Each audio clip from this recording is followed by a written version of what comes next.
By now, we all know about the scandal that happened with Mr. David Cooley of the No Fugazi podcast. I don't have to go into detail about his white baby mom, her 2 white kids, and all of the hypocritical things he's been doing.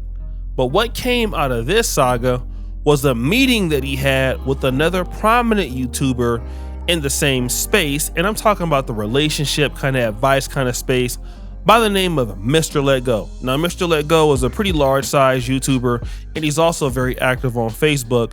And we didn't really know that they had a problem. When No Fugazi podcast got exposed, he then tried to blame Tonight's Conversation for why this was all happening. And the Tonight's Conversation is a larger podcast owned by Ace Metaphor, which deals with relationships primarily in the Black community and things like that. Well, one of those people who comes on Tonight's Conversation is Mr. Let Go. While Mr. David Cooley was pretty much blaming everybody for his problems, he happened to say this. People seen the debate that I did with that gentleman, Mr. Let Go, and he got washed in that debate, but he was talking greasy, real greasy, and like, oh, well, you're not you're everything I'm saying to you now, I'll say it to you in your face. And I'm like, bro, I don't think you masculine enough to say this in my face. And he wasn't. So what happened was, I didn't know that he was going to be there, but I let Ease know if I see anyone that was talking greasy online, I'm going to actually approach them of what they said online. That's just, it is what it is. So I seen him. Once he walked through the door, I just happened to be like walking by the door too. Once he walked in, I walked right up to him. I was like, listen, man, you want to catch this fade or you want to piece it up? He was like, wait, what? Like, what do you mean? I'm like, we could go outside right now and we can catch this fade. Or if you're not with the smoke, we could piece it up. He was like, bro, that internet stuff, that ain't nothing, man. It's all love. Okay, so this must have happened sometime last year. And, Mr. Let Go had some things he said about Mr. David Cooley. They did a live stream.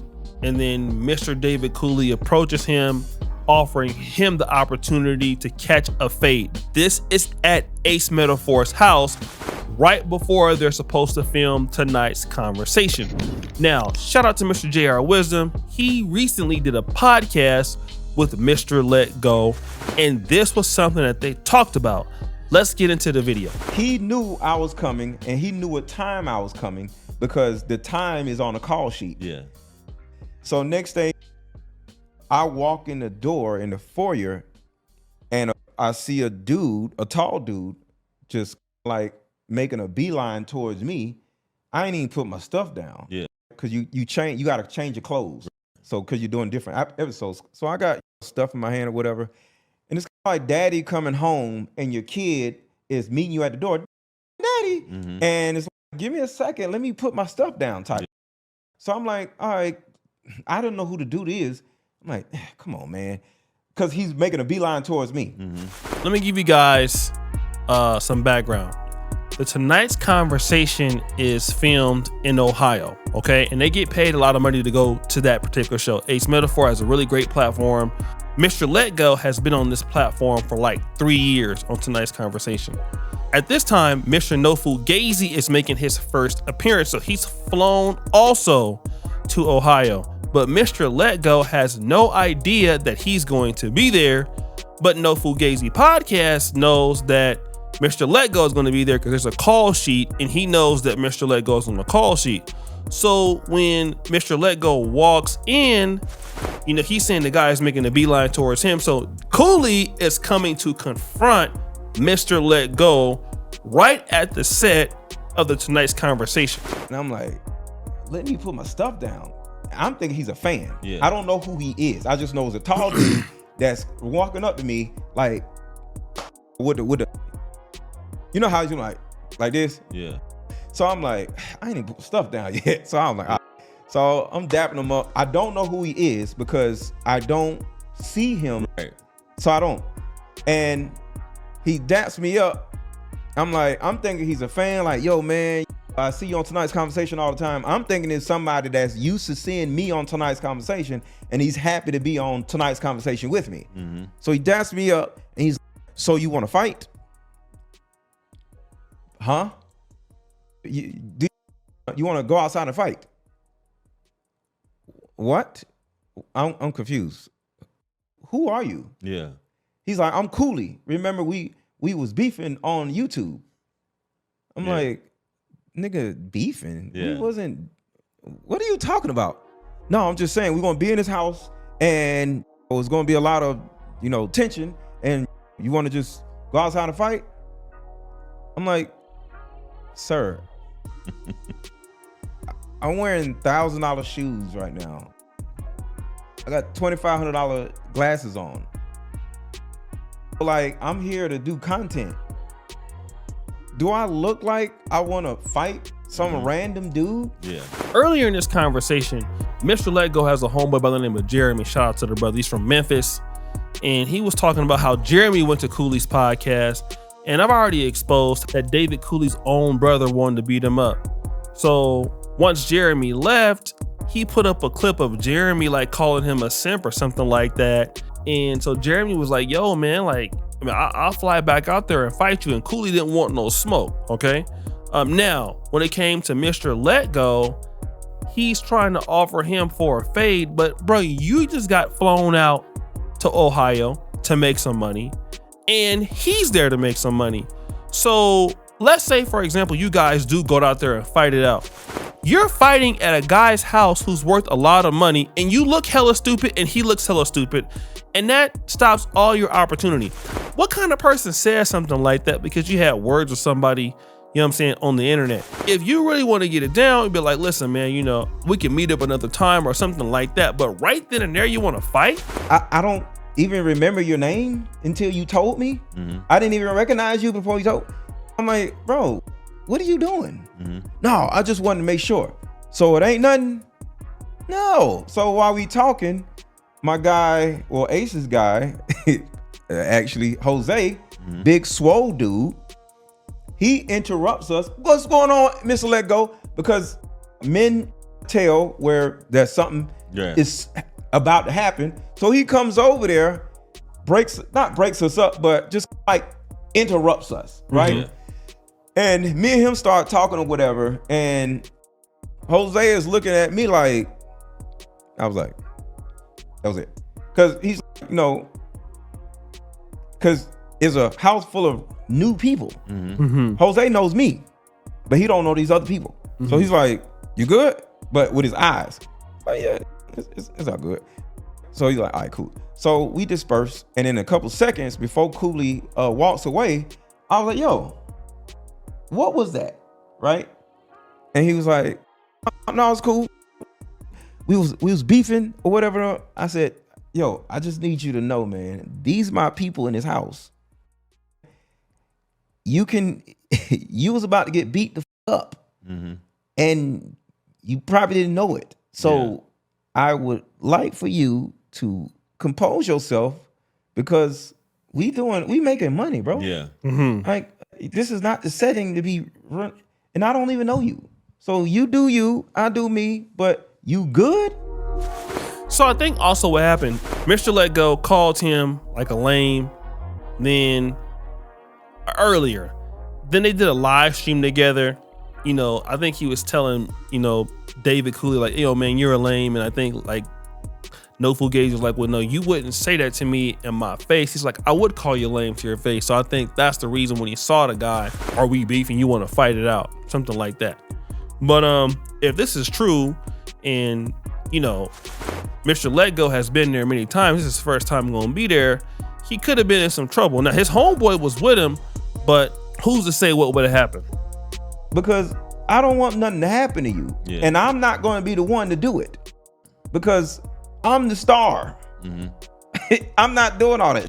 Right. So he's like, nah, we cool.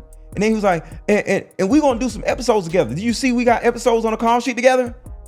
No, I don't know, but you good. So that was gonna be my before you finish, because that's gonna be my question. You didn't see the call sheets, or you didn't know who he was? Both. I got there, I didn't look at the call sheet. It's in our emails. Right. Ace get mad that I don't look at the call sheet, cause I get in there and don't. Come on, man, but I know that I suppose. So I know that I'm supposed to be there at a certain time. But the entire call sheet, no. He's just be there at, I scheduled a flight. He's like, be there and then we'll start filming with you. And I want to film with the other people for Thursday. And I'm like, all right, cool. So I didn't see who was there. Right. I seen what time I was supposed to be there and who I'm going to be on with on the first podcast episode. Gotcha. And I wasn't with him on the first podcast episode. That was like later on. The call sheet is 3 days long. Yeah. I got a short little attention span. I'm not reading all this. So Ace didn't know none of this though. Let me say this, man. Shout out to Ace Metaphor, man, for putting out such a quality, high product. He's paying people. He's bringing people from different points of view to the Tonight's Conversation. It's a well-produced show. It's an awesome show. It's a grown and sexy type show. And doing it in Ohio, man. So many people always believe you got to do things in Atlanta, in New York, LA. But hey, man, the grass is greener where you water it. He didn't know about whatever with you and Cooley in the past. He wasn't aware of this. I'm not sure. Yeah. I don't know. I can't say yes or no. I have no idea. Gotcha. Yeah. So Why you thought that? Why you said that? no, I was just asking because when he probably, if he did, he probably didn't care that it was that serious for something like that to go on. Two dudes just talking and disagreeing with each other, and I'm a professional. Yeah. Like, what? Ace knows me and Ace are like really good friends. Yeah. Like, I talked to him about Cooley before the video. He was like, what do you think about this dude? And I was like, I don't know the dude, but hell, I don't know. Because he'll be like, what you think about this dude? What do you think about this dude? I'm like, I don't know. I didn't know who Cooley was, but Ace brought him to my attention before. What do you think about this dude? Before you even got there. Yeah. And it still didn't register who he No. I'm talking about years before. Oh, years before. Okay. Yeah. Gotcha. Ace, like I told you, me and Ace cool. So he'll always ask me, do you know somebody that would work in this lane? Then I mainly send him females. Mm-hmm. And then he was like, what do you think about this person? And then I didn't know who he was. I was like, I don't know who that is. Gotcha. But so the thing about it is, when I ran across his content, when I did a response video to him, if I knew Ace wanted him to be on the podcast, but this was so long before that, I would have probably not did a response video to him. I got you. Mm-hmm. But I didn't know who the dude was. But altogether, Ace watches everybody, especially on Instagram, and he sees potential people that could be on the podcast or whatever. So I guess he was watching him or whatever. But whether he knew there was some type of tension, I don't care, because if I have tension with somebody, I can make money with the person. Yeah. Because I don't want to fight people. Yeah. Right. But the thing about it is, people was like, yo, you ducked the fade. Some people could see it that way. Yeah. I don't care, because the thing about it is, one, I'm on another level than him. I remember I had a year earlier, I was able to see that the dude was a loser. Yeah. I'm not fighting a loser. First of all, And it would be different if you was already talking about it. If you was like, yo, when I see you, it's on site. Right. And then that happened. Yeah. It would. remember, it would be I called him a cornball. Yeah. But what I'm He saying didn't say nothing disrespectful to me for me to be mad at him. Exactly. I said something for him to be mad at me. So you asking me for a fade when I did not get any negativity from you, Right. is I don't. And then we here to make money, and I'm dressed good, I'm smelling good. There's a house full of women, because when I walk in a foyer, I see nothing but women. So I'm ready to get in there to see who in the house, paying attention to me, and there's a whole house full of goddamn women. Ready I don't to know go. who in. I'm like, damn, who is? Let me say, in Ace Metaphor, he runs a real kind of player kind of platform. It is kind of lame to, even if you do have a problem with somebody, at somebody else's place, like Tonight's Conversation, they're paying you. You got to give them a pass, man. That's how you know dudes ain't never really did nothing and been nowhere. Because you're trying to have a fight outside of somebody's house. When you're getting paid to be somewhere, that's just on the hood stuff. Then, let me just say this, man. It was kind of corny for the dude to even bring that up on his podcast. Like the Mr. Let Go situation, It ain't have nothing to do with why you got exposed. You got exposed because of being hypocritical, of not telling the truth. You tried to say you met your girl when she had 1 kid. Obviously she had 2.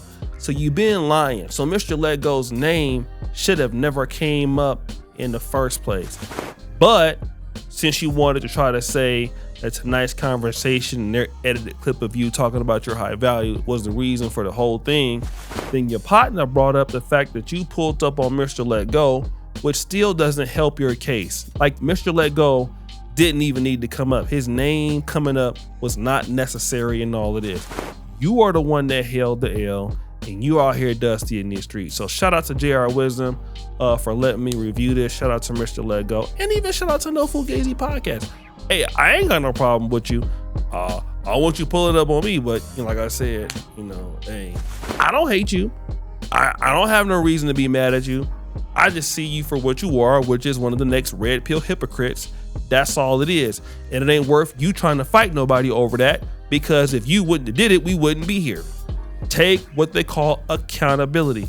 So guys, it's your boy O'Shea Duke Jackson back at it again with another episode of Fair Use. I'm out.